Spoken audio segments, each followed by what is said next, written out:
갈릴리 가나에서 물을 포도주로 만든 사건은 아마 웬만한 성도님들은 다 아는 내용일 것입니다. 그처럼 유명한 일이고, 또한 이렇게 유명해진 이유는 이 사건이 예수께서 행하신 첫 표적이기 때문입니다. 예수님은 이 첫 표적을 통해서 자신의 영광을 드러내셨다고 11절에서 나타내십니다.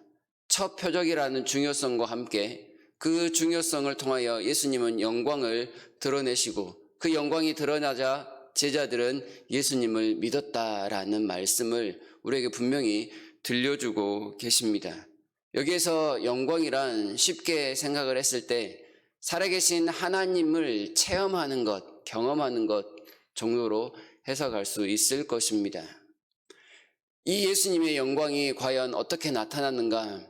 요한복음 1장에 보게 되면 예수님의 영광은 이미 이 사건 전부터 우리에게 나타났음을 소개해주고 있습니다. 1장 14절의 말씀, 유명한 말씀이죠. 말씀이 육신이 되어 우리 가운데 거하심에 우리가 그의 영광을 보니 독생자의 영광이요 은혜와 진리가 충만하더라. 이미 성경이 소개하고 있는 예수님의 영광은 말씀이 육신이 되신 하나님, 그 하나님의 아들 독생자의 영광이요 또한 그 위에는 은혜와 진리가 아주 충만하게 머물고 있습니다 라고 소개를 받았습니다. 그러나 1장은 우리가 이미 살펴본 것처럼 사람들은 이 예수 그리스도의 영광을 발견하지 못했습니다. 어둠 가운데 있어서 생명이신 예수님을 알지 못하고 그분에게 나오지 않았습니다. 오히려 배척하기까지 했습니다. 이스라엘 가운데는 하나님의 영광이 아직 온전히 머물지 못하는 그런 상황이었다라는 말씀입니다. 왜 이런 일들이 일어나고 있었던 것일까요? 성경의 이런 배경의 역사들을 살펴보면 이렇습니다. 이스라엘이 과거 500여 년 전에 바벨론 포로를 당합니다. 그때 에스겔서를 보게 되면 하나님의 영광이 이스라엘을 떠나 바벨론으로 옮겨가고 있는 모습을 보입니다.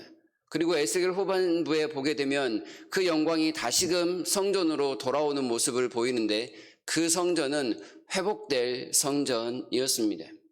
그러한 내용들이 있고 난 후에 포로 귀환이 있으면서 스룹바벨이 돌아와 성전을 지었지만 그 성전은 이전의 성전의 영광만 못하는 그런 성전이었습니다. 다시 말하면 과거의 온전한 영광을 하나님께서 회복시키지 않았다는 사실입니다. 그 상태가 예수님이 오시기 전까지 쭉 이어져 오고 있었습니다. 이스라엘의 온전한 하나님의 영광을 맛보지 못한 지가 수백 년이 지난 상황이었다라는 말씀입니다. 그 가운데 예수께서 드디어 오셨고 그 예수님은 하나님의 독생자의 영광을 분명히 나타낸 채 오셨지만 사람들이 그 예수 그리스도의 영광을 알아보지 못했습니다. 소수의 사람만이 그분을 알아보았습니다. 먼저 와서 예수님의 길을 영접했던, 안내했던 세례 요한이 예수님을 가리켜 하나님의 아들 되심을 1장에서 증언합니다.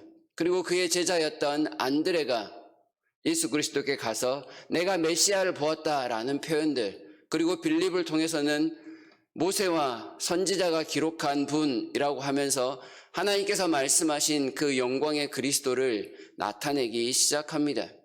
이들의 말을 믿지 않았던 나다나엘이 무슨 그런 말이 있느냐라고 했다가 예수 그리스도를 만나고 나서는 그분의 영광을 온전히 깨닫게 되며 그 앞에 순복하는 모습을 또한 나타냅니다. 이런 일련의 사건들 속에 1절에 보게 되면 사흘째 되던 날이라는 표현을 사용하고 계십니다. 이미 예수께서 영광을 드러내셨지만 그 영광을 알지 못하는 상황들 속에 소수의 사람들만이 영광을 조금씩 발견하고 있었습니다.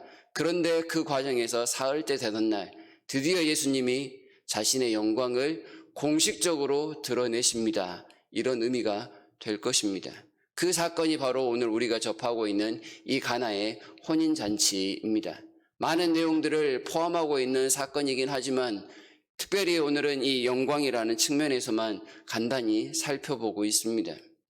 가나의 혼인잔치 사건은 예수 그리스도께서 오셔서 영광을 드러내시기 전에 사람들 속에 있었던 상태가 어땠는지를 보여주기도 합니다. 두 가지만 살펴볼 수 있는데, 첫 번째는 뭔가 부족하고 또한 위태로운 상태였음을 나타냅니다. 잔치가 충만해져야 할 모든 기쁨의 요소들이 다 갖추어져야 할 혼인잔치에 포도주가 떨어진 것처럼 사람들이 준비하는, 노력하는 그 모든 상황에는 한계가 있었음을 가르쳐주고 있습니다. 자신들이 준비한 것 그 이상의 상황을 만나게 되면 속수무책으로 당할 수밖에 없는 사람들의 그 결핍된 상태, 어쩔 수 없는 사람들의 모습이라는 것입니다. 또한 두 번째는 사람들이 겉으로 드러난 사실에만 관심을 갖는다라는 점입니다. 영적인 일이든 전후 속사정이든 관심 없이 그저 좋은 포도주가 뒤늦게 나왔다라는 사실에만 만족하며 기뻐하는 사람들과 같은 모습입니다. 그들은 자신에게 유익하기만 하면 크게 어떤 일이 일어났는지 상관하지 않습니다. 그런 모습은 하나님을 향해서도 나타납니다. 현재 내가 먹고 살만 하면 하나님이 나에게 무엇을 요구하시든지 내가 어떤 상황에 있든지 크게 관심을 기울이지 않습니다. 하나님을 예배함도 피상적인 예배가 될 것입니다. 어제 우리가 주일 말씀을 통하여 들었던 내용과는 사뭇 다른 그런 예배 생활이었다라는 것이지요.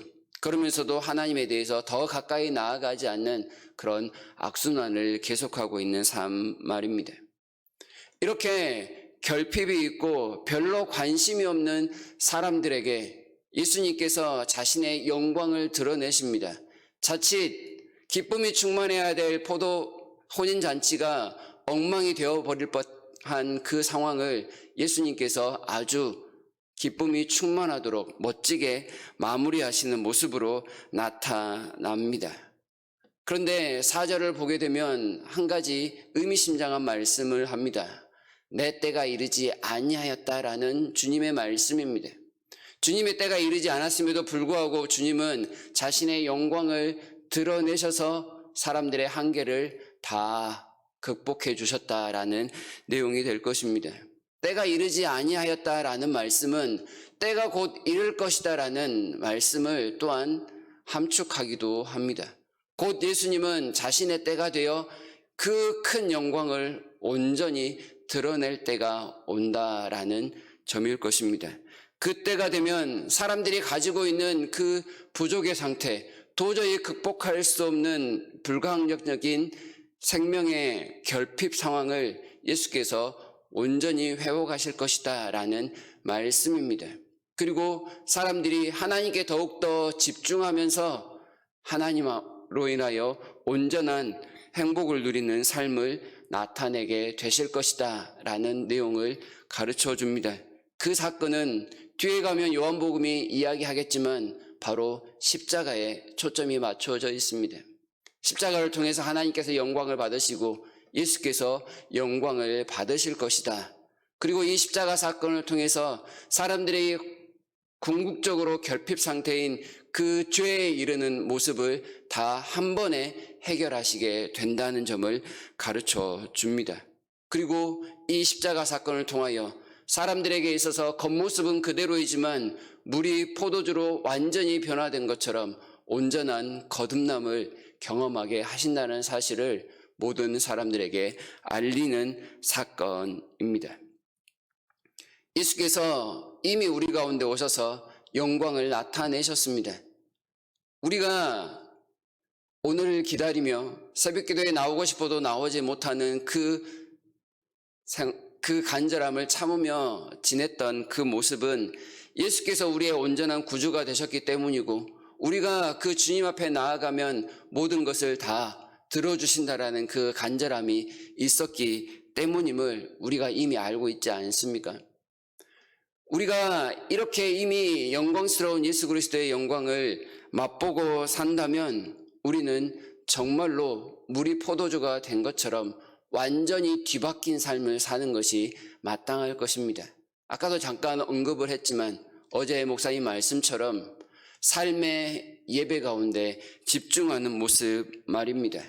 하인들이 어떠한 말씀이든지 순종하라는 그 말씀에 순종하면서 이 놀라운 기적을 함께 체험할 수 있었던 것처럼 예수님의 영광을 맛본 우리는 어떤 말씀이든지 그분께 순종하면서 적극적으로 나아감이 필요한 것입니다. 왜냐하면 하나님의 영광이 이미 우리 가운데 깊숙이 스며들고 있기 때문이며 하나님은 또한 그 영광을 세상 가운데 나타내기를 원하시기 때문입니다. 오늘을 살아가면서 또한 이번 한 주를 준비하는 월요일 첫 새벽을 맞이하면서 우리가 한 번 더 결단했으면 좋겠습니다. 하나님을 향한 신실한 삶의 예배로 나아가며 주님이 나의 목자가 되시니 어떤 상황 속에서도 기쁨이 충만한 삶을 살고자 노력하겠습니다. 라고요. 그랬을 때 하나님께서 놀라운 모습으로 우리 가운데 역사해 주실 것입니다. 그 은혜가 가득하기를 진심으로 바랍니다.